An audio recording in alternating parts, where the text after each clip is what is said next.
we've been joined by the sweetest tuxedo girl, aka Mona. She's having a bit of a grooming session after having the zoomies with her sister. Hey, sweetheart. Love you, girl. Hi, hello, and welcome to today's video, which literally has no other rhyme or reason other than I'm just so happy to have a bit more energy and to be able to dedicate a bit more time to my channel. So honestly, we're just going to hang out and do makeup with some random products that literally no rhyme or reason. As usual, the first thing I'm going to do is dip into my Depotted Inglot eyeshadow primer to use as base for my eyeshadow later. I love to start with this step because when I apply the primer and then I move on to do my face makeup, that gives the primer a little bit of time to like settle into my skin, to not be too tacky when I start applying the eyeshadow, so that they don't start behaving weirdly. For my foundation today, I'm going to take the MAC Studio Waterweight Foundation in the shade NC25. This is an absolutely beautiful, very lightweight foundation and one that I actually really enjoy to wear in the summer. It's very counterintuitive, but I do like genuinely prefer these types of foundations in the summer, and I do genuinely prefer to wear cream products more in the summer than in the winter, even though logically you would think when your skin is a little bit drier in the winter months you would be more likely to enjoy cream products and lighter, dewier foundations, not when it's really hot and sweaty outside. I cannot tell you why, but for whatever reason my skin genuinely reacts better to these products in the summer. So when I wear this foundation in the winter, I always have the feeling that it settles really weirdly into my pores and I just don't like how it sits. Possibly, oh no, possibly because my skin is drier, this foundation just doesn't sit well on drier skin. That's really the only explanation I can think of. And when it comes to cream products like cream, bronzer, blush, highlighter, that kind of thing, again, you would think that they would look so much more flattering in the winter when your skin is drier. And while they do look fine, like I have no qualms with products that are of cream nature on my face in the winter, I just enjoy that like juicy plumped up effect more in the summer than I do in the winter. I literally never have the desire to wear my cream products, or like very rarely in the winter months, whereas I really enjoy wearing them in the summer. I'm going to take the Sublimage concealer from Chanel. Mine is in the shade 20. I've gotten some really good use out of this concealer. I really like it. I've mentioned this before, it's a very similar texture to the Dior Skin Correct in the sense that it's a very hydrating, non-drying formula, but it has the added bonus of having a bit of a peachier undertone, which really corrects for some of the blue and like discoloration that I have going on underneath my eyes. I really love this concealer. Despite its exorbitant price tag, which is about 100 euros, I have no regrets because there's a lot of product, you only need a little bit. It looks absolutely glorious, and because it's the Sublimage line, allegedly it's not just makeup but also partly skincare. I don't really rely on it to be my skincare, but if there's even a 0.1% added benefit in terms of its skincare properties, I'm a happy panda. To set the foundation, I'm going to take my Hourglass finishing powder in the shade Dim Light. I absolutely love the finish of this together with the MAC foundation, so that's what I'm going to use to set my face. Or not really to set my face. This powder really doesn't offer setting, it's more like a finishing powder, but it does offer some additional blurring and I think it looks just very flattering on the skin. I'm going to lightly push the powder into the foundation just using a dry sponge. I really like this trick in order for the two products to really melt into each other. And I figured I can tell you about one of the latest books that I finished in case you find it interesting. It's hard to describe the book in a nutshell, but I actually think the title of the book really sums it up pretty well. The book is called something in the lines of The Cure: How a Father Raised $100 Million to Save His Children. Don't quote me on it like word for word, but I want to say it's something in those lines. So the book is based on true events. It's not necessarily like a very science heavy book, but it is centered around not necessarily even a scientific discovery, but it was a very interesting account of going from a personal story into developing a drug and just the whole process of going from the research lab into actually manufacturing something. So the book opens up with this young family a stay-at-home mom and her 2 kids. One of the kids is like a 1-year-old girl, and the son is a couple of years older, so he's already like nearing 3 or 4. No, I think a bit younger, maybe around 2.5, 3, something of the sorts. But anyway, 2 young children, stay-at-home mom, and by all accounts the dad is on his way to being a very successful man in life, because I think he's former military, then he went to Harvard Law, then he went to a school for business, so he has an MBA. I can't remember exactly what his credentials were, but someone who is very young, very accomplished, and clearly on the path to success. Oh, I didn't tell you that I just did my brows with the Too Faced Laminating Brow Wax, but you probably already knew that. I've decided that today for all of my face products, so bronzer, blush and highlighter, I'm going to take my 3 Nabla Beauties here. So I'm going to start with the skin bronzing in the shade Dune. And then what happens is that they start to notice that their youngest child, the girl, is having a little bit of a delay in terms of developing her motor skills. Like intellectually, she's perfectly fine, she's on the curve, nothing wrong there, but in terms of her motor skills, she seems to be behind. And initially, they're not too worried. And then for his job, they move to this new place, and they decide that they're going to consult with a pediatrician just to make sure that everything is all right. And when the pediatrician sees the girl, he sees signs of something that could be a genetic disease. So he refers them to do a specific test, which is going to measure if she has increase of a certain product in her muscle cells, like accumulation of a certain product in her muscle cells, which would indicate that a certain enzyme in her muscle cells is not working properly. Okay, taking the skin glazing in the shade Truth now, which I'm going to use as my blush, is this beautiful coral gold, like a bit of a shifty shade. And initially they're not too worried about it, they think probably it's going to be fine, but let's wait for the results. And unfortunately they get a call from the doctor that they have indeed found the accumulation of that specific byproduct in the muscle cells, and they suspect that the child might have a genetic disease called Pompe, which is one of the lysosomal storage diseases. It's an umbrella term which describes, I think, over 40 diseases, which are each caused by the dysfunction of a specific enzyme. And when that enzyme doesn't work, some sort of a byproduct builds up in some sort of cell type and it causes trouble. And in her specific case, the disease is called Pompe, which ironically is named after the Dutch researcher who described it first.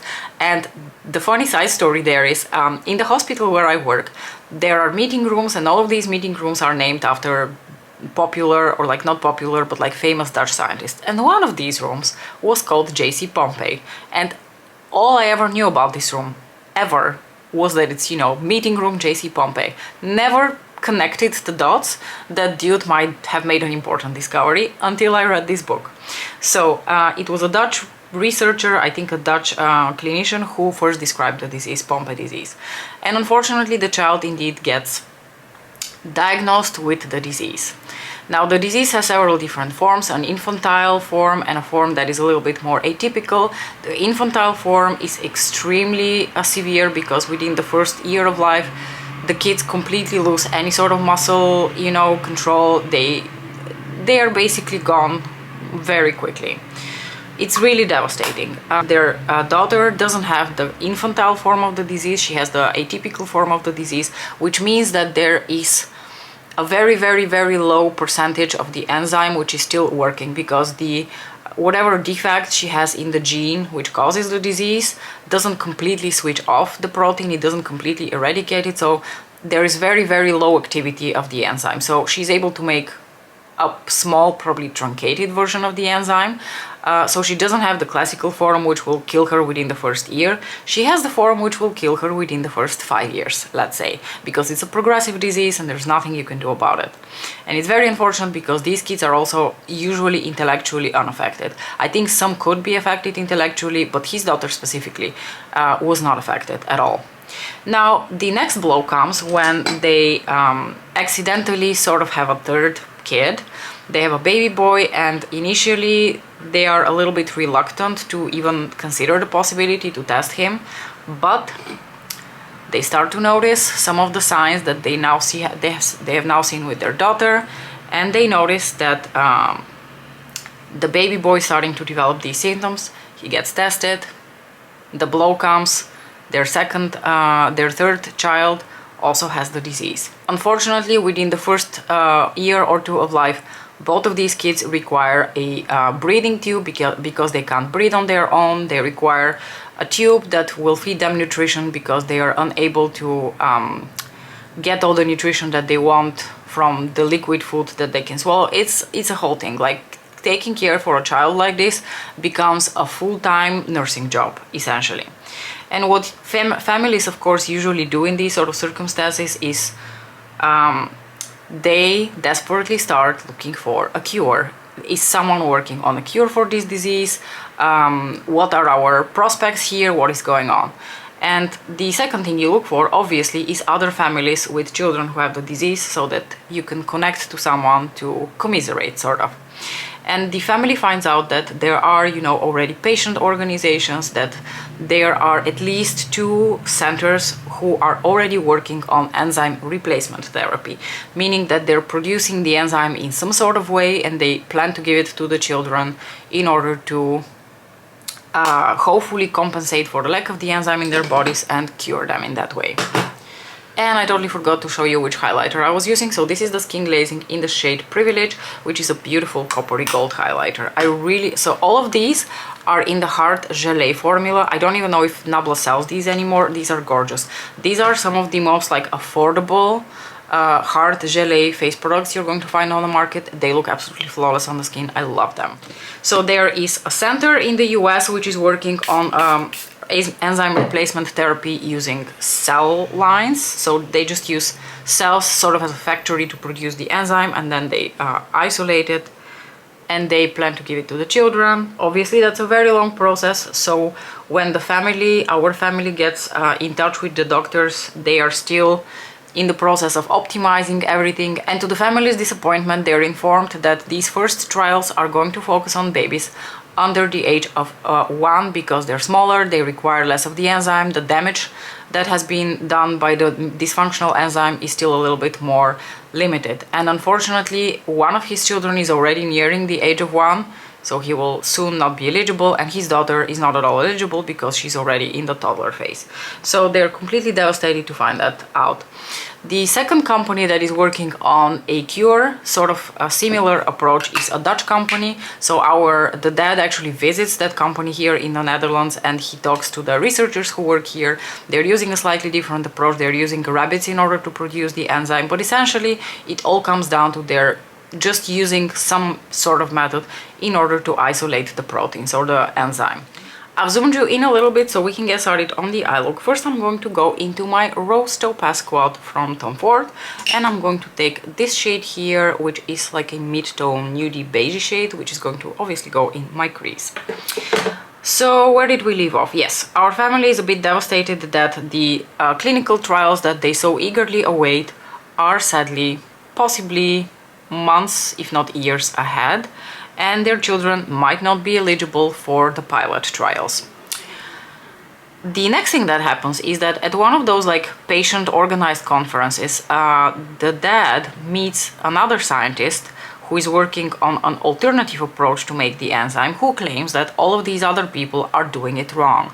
He says that the enzyme needs to have specific sugar chains attached to it in order to be transported to the muscle cells where it needs to be active. So he says all these other people, they're making the enzyme in an inefficient way. It's not going to be absorbed by the cells all that effectively, so their approach is going to fail. So he's working on an alternative approach. Now I'm going to just put a tiny bit of glitter glue because I want to put the satin metallic shades from Rose Topaz over a glitter base just so they shine as much as possible.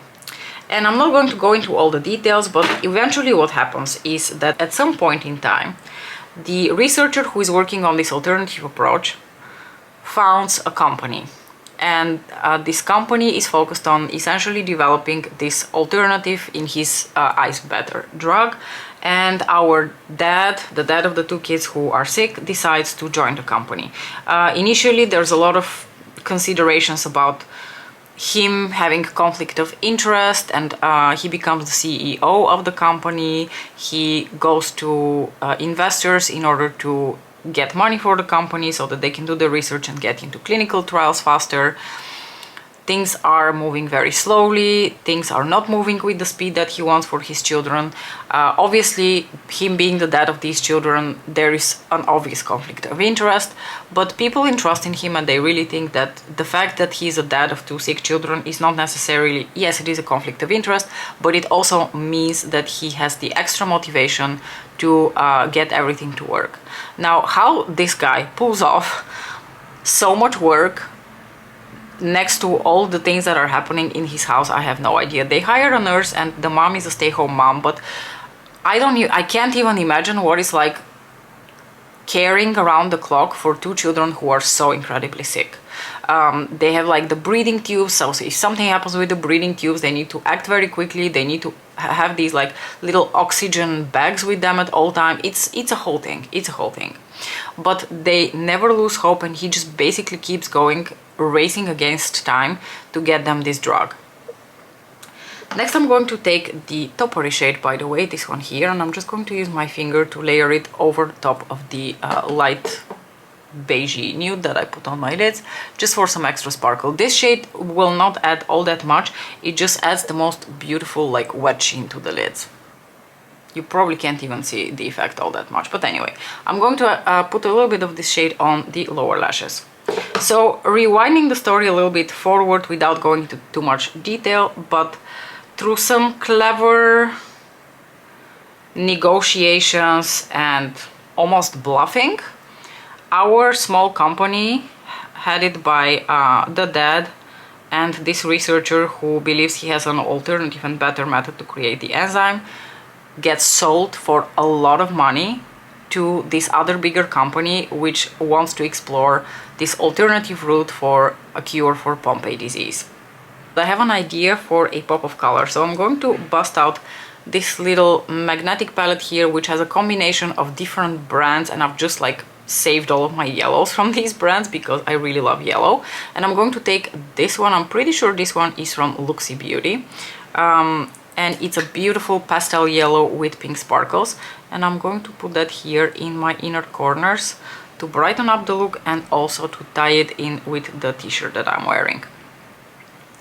And what I found the most interesting, and like I almost feel like they breezed over that part without going into too much discussion, like the person who wrote down the story didn't go into too much discussion, but at some point the big company decides to invest money in the what they call the mother of all experiments, which is finally consolidating all of these 3 different types of treatments. So the one from the researchers who are producing the enzyme in the cells, the Dutch researchers who are making it in the rabbits, and the alternative route that the researcher that our dad is coupled with, you know, the one that wants to add the extra sugars. How do they all compare in terms of their efficacy, at least in a mouse model? And the interesting, like the most intriguing part of that experiment is that it turns out that the method of the researcher who our dad is coupled with is actually not as efficient as the one that the company that bought them off had originally invested in. So the method through which they developed the enzyme by isolating it from cells was the best one all along. Which to me is so interesting, like this whole thing with him going into this, investing so much time, so much money, because so much money was invested in this alternative drug that this researcher who wanted to add the sugars onto the enzyme was convinced would be the way to go. I think over time it turns out that the results that he got originally from his experiments, there was something off with the controls and they weren't quite accurate, and like they had it all along. They never had to buy this company, they never had to do any of these extra steps. Like our dad made absolutely no difference to the storyline of the development of the cure for his kids. Like the company would have still invested in that original drug, they would have still made it available, there would still have been a trial. I think the only thing is because he came on board with this new company and he insisted on remaining in the lead, at least for the Pompe disease medicines. Eventually, he was able to do sort of like a mini trial. They allowed him to do a mini trial for his kids because the pilot for that new enzyme was still going to focus on kids under 1 year of age. His kids were not going to be eligible. He was running out of time. He was so conflicted because on the one hand, he wanted to do the right thing, develop the drug for everyone else who needs it. On the other hand, it was becoming abundantly clear that despite his best effort, despite the blood, sweat and tears that he had invested into all of this for so many years, was not going to pay off for his own kids, which is such a moral conflict, such an ethical dilemma, I can't even imagine. But eventually, with the help of the company, they get him this mini trial and his kids get treated. You know what, I feel like this is almost not yellow enough, so I'm going to just dip a tiny bit into this one here next to it, to just add a tiny bit more yellow, because I do want the yellow to actually show up. I love the banana yellow that I have in my shirt, but I feel like this eyeshadow is almost not showing up yellow in my inner corners. Okay, now it's looking a little bit better. Now I am going to grab a tiny brush and I'm going to use the deepest brown, the deep brown, excuse me, not the deepest brown, the deep brown in the Rose Topaz Quad to wing a liner. I've really been enjoying doing this like soft smoked out wing. Still, you know, structured, but a little bit hazier.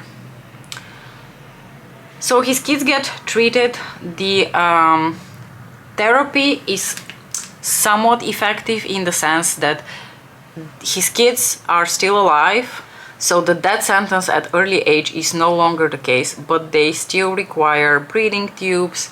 They are still not really able to do much. They require help with basically everything. So yeah, it's a very interesting story. I thought it was... My mind was completely blown when it turned out that nothing he did made any difference for the development of the treatment. But I guess there was no way to know that, and he was just trying to do his absolute best to save his children. His daughter, I think, is going to college. At least at the time that I read the last, you know, update of her bio, she was going to college. Okay, I think I'm going to leave it at that because I also have to like speed up a little bit and get ready to go to work soon. But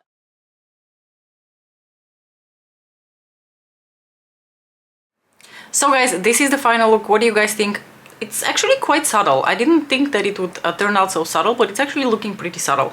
I paired the eye look with the what has become one of my newest brown lipstick obsessions. This is the shade Caramel in the soft matte formula from Prada. I absolutely love this brown lipstick. I think it might be the perfect brown lipstick for me.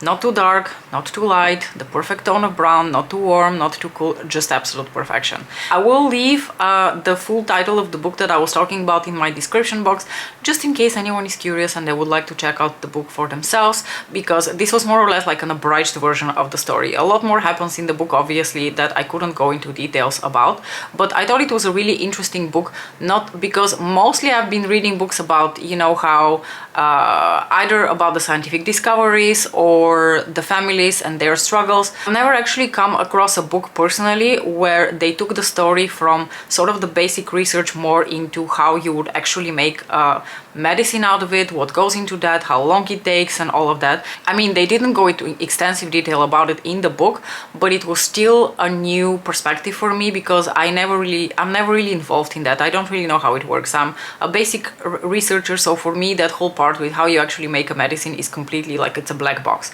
No idea what happens in there. So it was really interesting to just catch a glimpse of what goes on behind actually developing a medicine and what happens, you know, when you have these like little companies and bigger companies, and I thought that was really interesting. Anyway, I'm going to stop making your ears bleed now.